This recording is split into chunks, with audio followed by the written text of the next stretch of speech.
Have you read a really good book lately and, maybe you wanted to write a book review on it, but you didn't want to write it in a way that, it was really boring that nobody would want to read?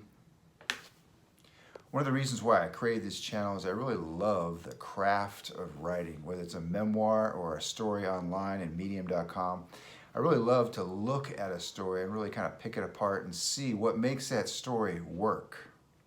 And books are a great topic to write about, but maybe not in the typical or traditional way that people tend to write about a book that sounds like a sixth grade book report that's really boring and puts you to sleep. So I've been experimenting on different ways to write about books, and sometimes it's just writing about a certain aspect of a book. So I'm going to share 5 tips on how you can write about a book and make people actually want to read not just the book, but your story too. Tip number 1, have some passion. One thing I think is really important when you're writing a book review is to have passion, to imagine you're sitting across from a friend and just tell what you really like about the book. And one medium.com writer that I really like who does this is Linda Carroll.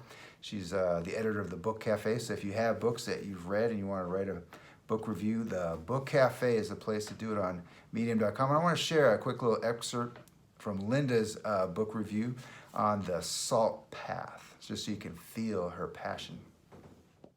What do you do if you just lost your home, your money, your business, your income, and your husband has just been diagnosed with a terminal illness?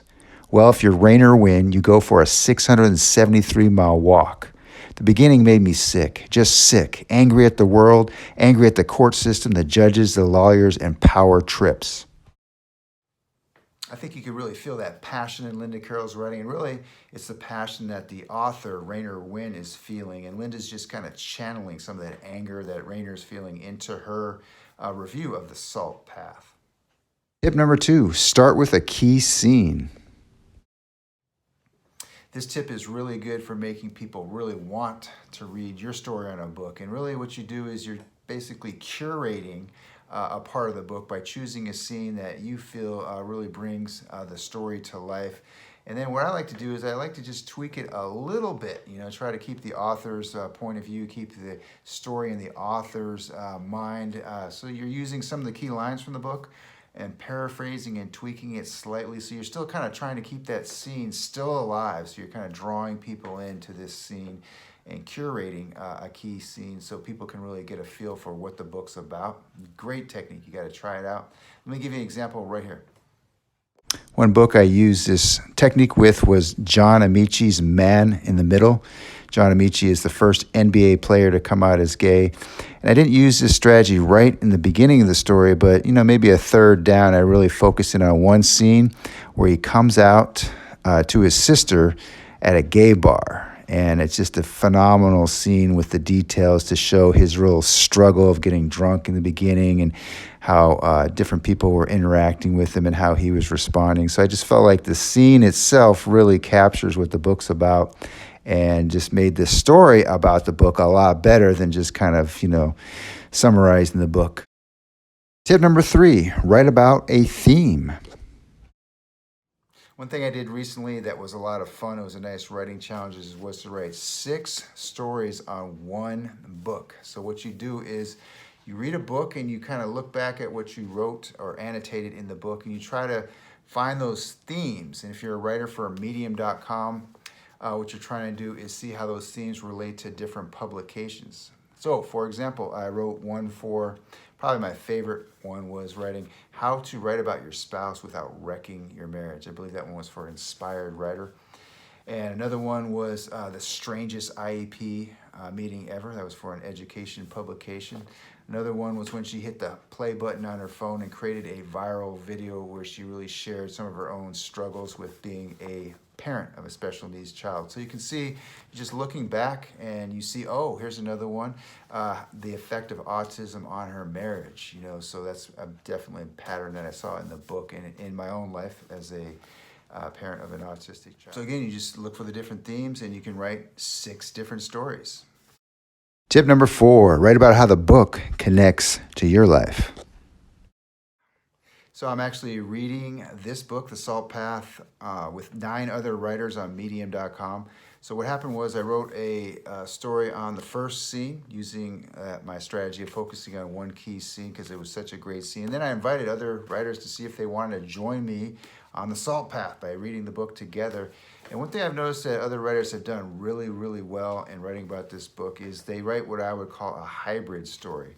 Basically, it's part about the book, some of the events or themes, and then it's parts about their own experiences that relate to the book. And I found that it's really an engaging style, especially if you're reading the same book or have read the same book. But even if you haven't read the same book, you're really getting to see how a book can relate to, different personal life experiences, and you get this kind of 2-in-1 experience where the book and the personal experience, and it's just a phenomenal way of really making people want to read your book so it doesn't sound like that 6th grade book report. Here's an example of what I'm talking about from Jane Kelly in the Salt Path Writing Club. Have you ever reached a place in life where you realize you aren't really fine? A time when you are forced to admit that you've just been pretending that everything is okay. Fake it till you make it, right? Well, that's not how life works. Sometimes we fall into roles and continue to play the part long after the curtain drops. Why do we do it? I think there's something in the human nature that makes us believe that all endings are bad. Or like there, she's talking about the situation coming up in the book first, and then she's going to connect it to the book, but she's tying in this personal experience that she's had that relates to the book, and it's really a great way to make people interested in the kind of the intricate themes of the book. Tip number 5, give your opinion on the book. My opinion on giving your opinion is you want to go deep. That people have invested some time in your story. And this is really true of any story on Medium.com, is I think whatever subject you've been writing about in the middle part of your story is the end is your chance to give that kind of final opinion and go deep. Tell your reader, what does it all mean? Kind of really take a deep dive there. And I think we owe it to our reader to kind of, and to ourselves, to really think about the topic on a deeper level and to end with that good final thought. So there you have it. There's 5 tips on how to write a book review in a way where people actually want to read your story and the book. And if you found this video helpful to writing about books, don't forget to subscribe by clicking the subscribe button, and you will get other helpful tips to writing on Medium.com focused on the craft of writing. Maybe I'll come out with one about how to make some money on Medium.com. I know that's a popular topic, but really for me, the thing that I like to focus is on the craft of writing. I think if you write really good stories, the money will follow. But to me, the fun is to really write stories that people want to read. All right, happy writing, everybody. I hope you enjoyed this video, and peace out.